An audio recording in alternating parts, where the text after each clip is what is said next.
Investigations for detecting viruses of acute hepatitis.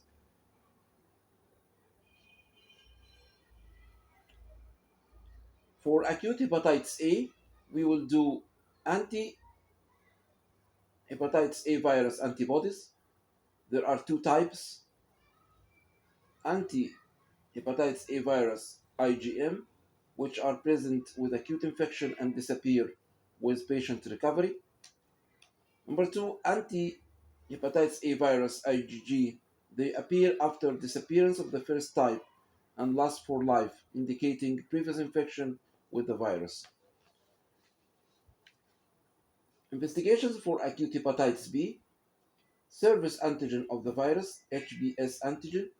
Its presence indicates that the patient is suffering from an acute infection or a chronic infection,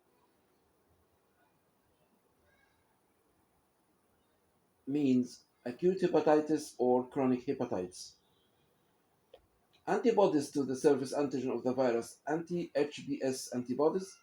These antibodies appear at the time of disappearance of HBs antigen in the patient with acute hepatitis B.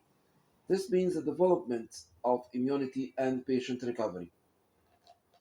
Hepatitis B E antigen indicates that the patient is a strong source of infection.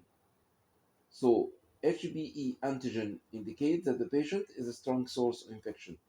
Anti-HBe antibodies indicate that the patient is not a source of infection.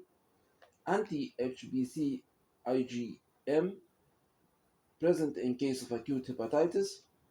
Anti-HBc IgG appears with the disappearance of the IgM indicates the end of the acute hepatitis phase, or it may only mean that the patient has had a previous HBV infection, or it may mean the presence of chronic hepatitis if accompanied by continued presence of HBs antigen.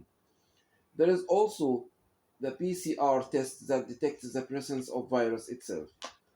For acute hepatitis C, we infer the presence of HCV in the patient with acute hepatitis through PCR tests that detects the presence of the virus itself.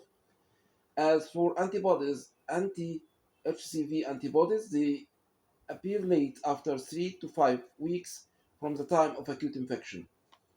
For acute hepatitis D, anti-HDV IgM indicates the presence of acute liver infection, and anti-HDV IgG indicates the presence of chronic liver infection.